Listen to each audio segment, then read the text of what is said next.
aztertuko ditugu osziladore harmonikoaren autofuntzioak eta autobalioak, lehen definituriko sortze eta deuseztatze eragien propietate batzuk erabiliz. Hau da, A eta A plus eragien propietateak erabiliz. Gero ikusiko dugu zergatik deitzen diren sortze eta deuseztatze eragileak argiago egongo da hementxe ikusiko dugunaren ostean. Bueno, lehenengo eta behin hasi baino lehen gogora ditzagun aurreko atalean definituriko erlazio batzuk. Lehenengo eta behin zein da Aren adierazpena M omega zati bi h barraren erroa X eragilea gehi I zati M omega P eragilea eta A plus eragilearen adierazpena ez dut jartzen da justu honen adjuntua, beraz berdina, baina plus honen ordez minus daukagu. Gero baita definitu genuen H Hamilton darra A eta A plusen funtzioan. Daukagu H barra omega, A plus, A gehi bat biren. Eta gero baita oso erabilgarria izango dugu A plus eta A ez dira trukakorrak, hauen arteko trukatzailea. A eta A plusen trukatzailea baten berdina dugu. Bueno, orduan, gure helburua izango da Hamilton darren autofuntzioak eta autobalioak ateratzea. Bueno, eta lehenengo eta behin, hau ikusita hemen izendatuko dugu beste eragile bat, hementxe A plus A, eragile horri N izena emango diogu, N eragile hau hermitikoa da, eta argi dago N-ren autofuntzioak, psilanda badira, hauei dagozkien autobalioa N-ren autobalioa lambda bezala izendatuko dugu. Lambda hori derrigorrez erreala izan behar du, N hori hermitikoa dalako, eta honekin batera N-ren autofuntzioak baita Hamilton darren autofuntzioak izango ditugu, ze ikusten duzuen ez Hamilton darra N-ren funtzioan dugulako, eta erlazio hauek betetzen dute. Psilanda da berdin H barra omega lambda gehi bat biren psilanda. Beraz, Hamilton darren autobalioak lambdaren funtzioan adierazita hauetxek ditugu. Bueno, baina, claro, jakin behar ditugu, zeintzuk diren lambdaren balioak, erreala bai, baina edozein erreal bat izan daiteke, zeintzuk diren autofuntzioien adierazpenak, eta hori egingo dugu A eragile hauen propietateak erabiliz. Eta lehenengo hasteko ondorengo erlazioa aztertuko dugu. Ikusiko dugu ondoren A psil landaren gainean aplikatuta, beraz, beste unit funtzio bat aterako dugu emetik, hau ere Hamilton darren, edo berdin diona N eragile honen autofuntzioa dela. Beraz, hori da hurrengoan frogatuko duguna. Hau N-ren autofuntzioa dela. Bueno, horretarako segin behar dugu. Horretarako egingo duguna izango da, aztertuko dugu, zein den N, zenbaten duen A psilandaren gainean aplikatzerakoan. Gora eta dezagun zein den N-ren eragileen adierazpena A plus A, beraz daukagu A plus A, eta gero daukagu hau, beraz A psilanda. Ikusi behar dugu hau zeren berdina den. Bueno, gu badakigu zein den A plus A psilandaren gainean aplikatzerakoan, hor lambda psilanda ematen du, baina AA psilandaren gainean ematen duen hori ez dakigu. Orduan, egingo duguna izango da, honi buelta emango diogu, A plus A horri buelta emango diogu, baina, karo, ez dira trukakorrak. Eta nola buelta eman dezakun horretarako daukagu hementxe bi hauen arteko trukatzailea. Hau da, hementxe daukaguna zera da. A plus, minus, A plus, A, baten berdina dala. Beraz, hemetik A plus A askatzen badugu, geratzen zaiguna, zera da, A plus A, da berdin, hau bestaldera ematen badugu, A plus, minus bat. Orduan, egingo duguna izango da, honen ordez, A plus Aren ordez, jarriko dugu, dala A plus, minus bat. Eta horrela bai lortu dugula A plus A horri buelta ematea hori bai. Horrekin batera beste termino gehiago atera zaigu trukakorrak ez direlako. Ea, horrekin jarraitzen badugu, hementxe daukaguna da, lehenengo terminoa da A plus A honekin biderkatzerakoan, hau bider psilan da, eta gero daukagu minus A psilan da. Hementxe daukagu hau, A plus A, hori dugu N. Eta badakigu ze ematen duen N psilandaren gainean ematen duen aplikatzerakoan, lambda psi N. Horregatik egin dugu honen orden honen aldaketa. Beraz, hementxe dugu, hau dala berdin, A lambda psilanda minus A psilanda. Lehenengo, hau, lambda hause kanpora atera dezakegu, beraz, kanpora ateratzen badugu, orduan daukagu lambda A psilanda minus A psilanda. Edo bestera batean jarrita hori dugu berdin lambda minus bat A psilanda. Bueno, beraz, zer da hemen lortu duguna? Lortu duguna ondorengoa da. N eragilea A psilandaren gainean aplikatzerakoan zenbaten du lambda minus bat, berriro A psilanda. Horrek zesan nahi du? Horrek esan nahi du A psilanda hori beste funtzio bat izango dana, bietan hemen txagertzen dana, N-eren autofuntzio bat dala. Hau da, agian argio ikusteko A psilanda hori phi deitzen badiogu, hemen txaukaguna zera da N phi da berdin lambda minus bat bider phi. Hori da, phi hori esan nahi du N-eren autofuntzio dala. Eta zein da honi dagokion phi honi dagokion autobalioa? Lambda minus bat. Eta zein da lambda minus bat duen autofuntzioa? Psi lambda minus bat. Beraz, zer da hemetik ondorioztatu dezakeguna? Hemetik ondorioztatzen duguna zera dugu. Hementxe daukagun A psi lambda hori, hemen phi deitu duguna, honi dagokion autobalioa lambda minus bat denez, hori izan beharko da, lambda minus bat horri dagokion autofuntzioaren berdina. Beraz, psi lambda minus baten berdina, berdina edo horren proportzionala behintzat. Ze beti izan daiteke hori bider konstante bat, ze hau bider konstantea baita N-eren autofuntzioa izango dugulako. Beraz, orokorrean hau izango dugu. Proportzionala. Beraz, jardezakegu, proportzionala izan nahi du konstante bat, ze lambda bider psi lambda minus bat. Baina baita atera dugu, nolabait, A psi lambda hori dala N-eren autofuntzioa eta honi dagokion autobalioa batetan jeisten da. Beraz, A aplikatzerakoan batetan jeisten dugu lambdaren autobalioa do, N-eren autobalioa batetan jeisten dugu. Eta izatez, guk jakin dezakegu, atera dezakegu zein den hemen txagertzen den konstante honen balioa. Eta dana txukun eukitzeko eta haus ere eukitzeko oraintxe bertan egingo dugu. Oraintxe gure helburua izango da ateratzea zein den hementxe ateratzen den konstante honen balioa. Orduan, horretarako elkarrekin eukitzeko A psi lambda esaten ari gara dala C lambda konstantea bider psi lambda minus bat. Hementxe daukagun psi lambda horiek eragile baten autofuntzioak izan da, guk ortonormalak direla aukeratuko ditugu. Eta orduan, zera daukagu. Konstante honen zenbat balio duen ateratzeko, aplikatuko dugu lehenengo, ondorengoa, A, psi lambda, A, psi lambda. Honekin hasiko gara. Hau, bestaldera pasatu egin daiteke, beraz, bi hauen arteko biderkadura eskalara aztertuko dugu, bai? Orduan, A, bestaldera pasatu egin daiteke, bere adjuntuarekin, bai? Orduan daukagu psi lambda, bere adjuntua da A plus, A psi lambda. Eta hau zer da? Hau da N.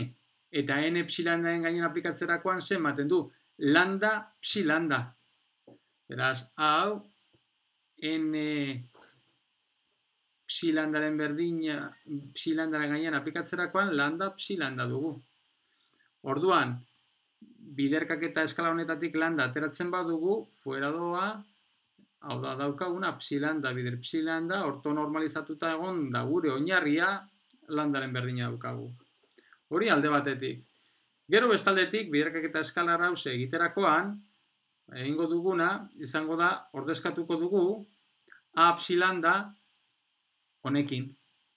A psi lambda dugu c lambda psi lambda minus bat, bietan c lambda psi lambda minus bat, orduan hementxe agertzen den biderkaketa eskala honetan agertzen diren konstantea bateratzen da, baina bateratzen da bere konplexu konjugatuarekin, bestaldean dagoen ateratzen da berdin, orduan hementxe dugu c lambdaren konplexu konjugatua bider c lambda, hori da c lambdaren modularen karratua, bider berriro psi lambda minus bat, psi lambda minus bat, ortonormalizaturik egon da, hori berdin bat dugu, beraz, hementxe dugu c lambda modularen karratua. Eta hause, goikoaren berdina izan behar du. Beraz, zer da hemetiko ondorioztatzen duguna? Hemetiko ondorioztatzen duguna, zera dugu? Hementxe dugun, c lambda hori izango dela honen erroa, edo c lambdaren modulua, hobeko izan da, izango dela horren erroa. Beraz, c lambda izango da, erro lambda, bider modulu bateko edozein zenbaki bat, alfa edozein zenbaki real bat izan da. Guk edozein bat hartu dezakegu, izatez, uin funtzioa beti dago modulu bateko zenbaki irudikabe batekin bat zehaztu gabe, Ordan guk normalean ze hartzen dugu, errazena izaten dana, Guk edozein bat hartu dezakegu, ze horrek ez du aldatzen inolaz ere ez, uin funtzioa daukaten esangura fisikoa edo hortik atera dezakegun informazio fisikoa. Ordan guk aterako dugu, alfa 0 horekin duana, beraz, hau bat dana. Beraz, inolako orokortasunen faltarik gabe esan dezakegu c lambda, erro landaren berdina dela, beraz, ze atera dugu? Atera dugu, a psi lambda dala berdin, erro lambda psi lambda minus bat. Hori da, ja beraz, ja amaitu dugu gure azterpen honekin, lehenengo azterpen honekin, badakigu beraz zer ematen duen a Hamiltondarren edo n eragilearen uin funtzio baten gainean aplikatzerakoan. Hau ez da ondo ikusten, hementxe agertzen dena hori da lambda. Eta hortxe dagoen ekuazio honek itzelesko informazioa dauka. Hau da, jakin behar dugu irakurtzen, baina honek itzelesko informazioa dauka. A ber, lehenengo eta behin. Ak egiten du. Ak egiten du, batetan jeitsi lambdaren balioa. Eta horri dagokion autofuntzio bat emoten digu. Bueno, behin aplikatuz hau lortzen dugu. Autofuntzio honen gainean berriro aplikatzen badugu, psi lambda minus 2 lortuko genukeen. Beste horren gainean aplikatzerakoan, psi lambda minus 3 eta horrela, lambdaren balioa jeitsiz joango ginateken.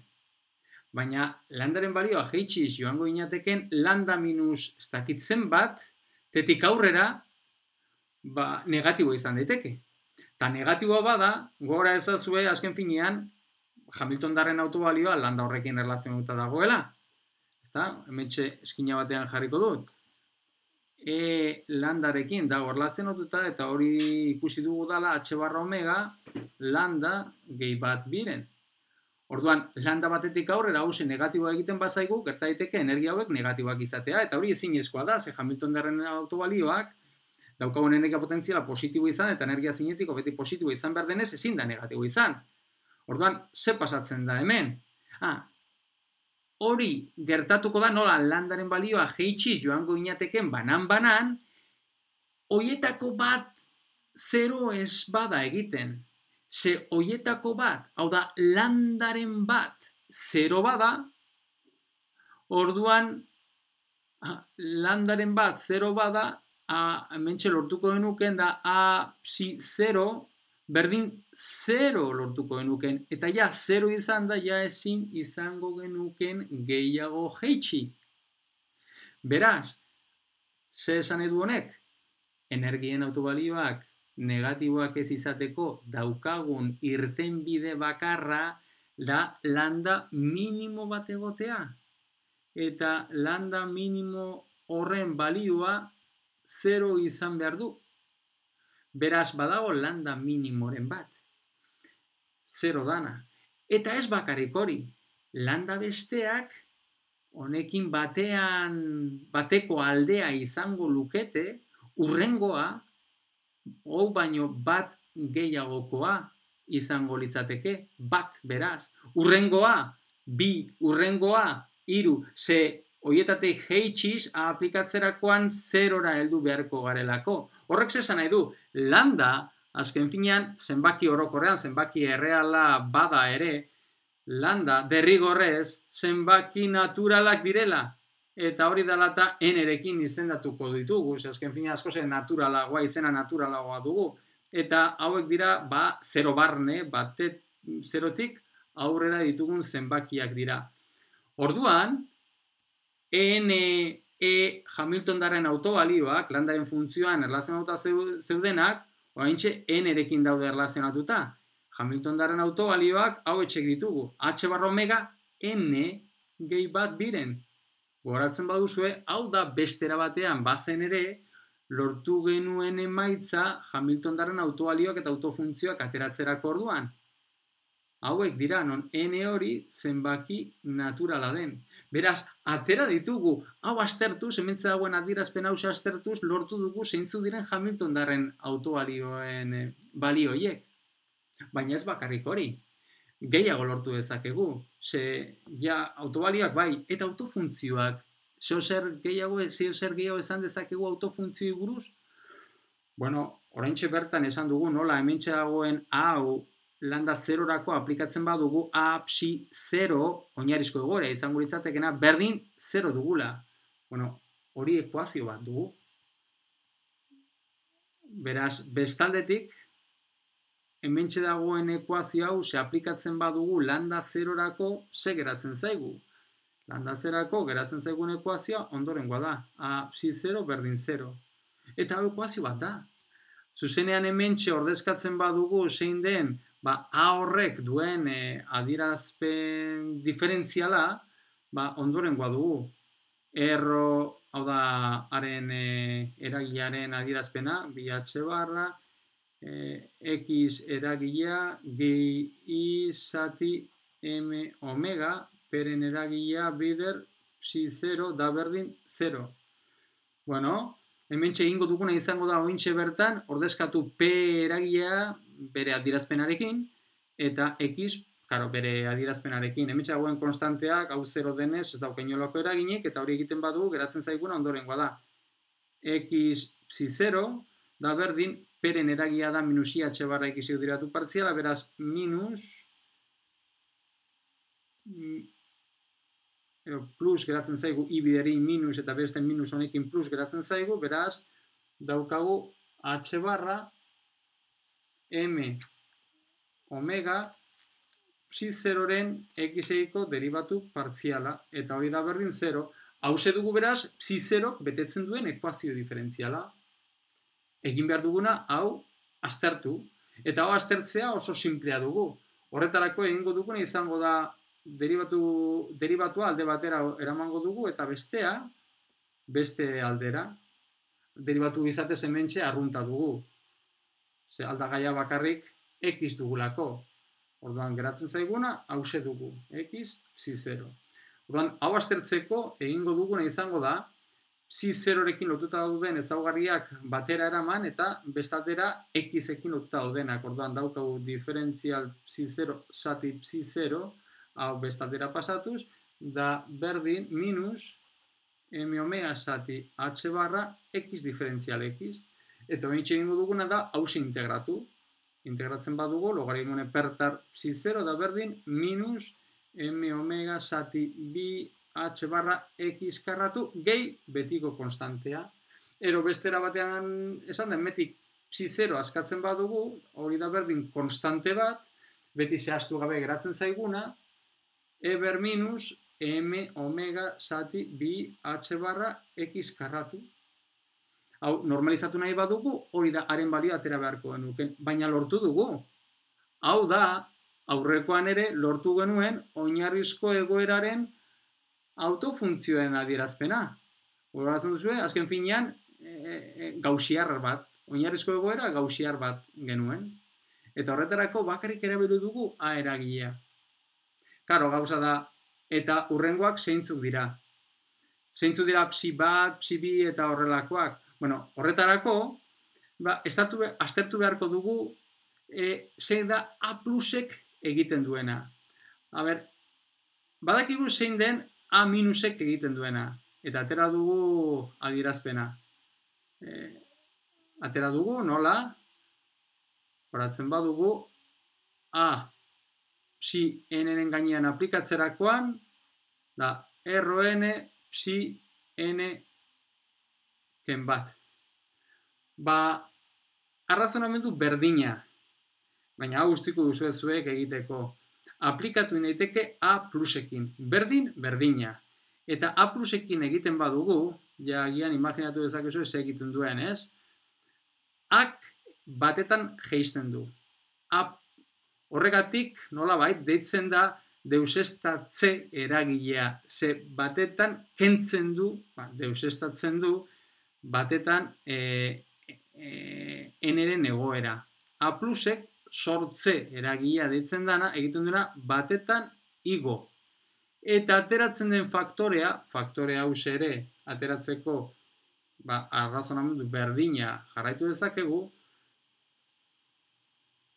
batetan igotzen du, A plusek batetan igotzen du n-ren balioa. Izatez, sortze eta deuseztatzen izenak baita, erlazionatuta daude, gero beste teoria bat, eremuen teoria. Eremuen teorian, hementxe dauen egoerak gero partikulekin daude erlazionatuta. Orduan, egoerak batez ere ostilatzaile harmonikoan.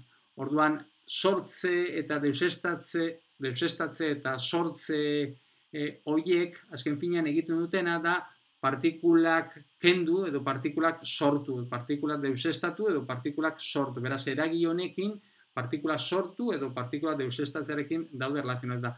Hemen ez daukagu horrelakorik, hemen mekanika kuantika, fisika kuantika honetan, ez erlatibista danak, dira egoerak dirak nolabait jeisten direnak edo igotzen direnak. Eta horiekin erlazionatuko ditugu gure deusestatze eta sortze. Beraz, deusestatzen du egoera bat, egoera maila bat, eta sortzen du, beraz, igotzen du beste egoera maila. A plusek egiten duena da, igotzen du beste egoera maila bat. Baina, bueno, honen froga zuei ikusten, zuei utziko dizuet. Baina hau guretzat ezinbestekoa da eta oso erabilgarria da esate baterako psi zerotik hasita besteak ateratzeko. Adibidez, aplikatzen badugu hementxe daukagun erlazio hause, n zerorako daukaguna da ondorengoa. A plus psi zeroren gainean aplikatuta da erro bat psi bat. Beraz, hemetik, ja zuzenean atera dezakegu zein den psi bat.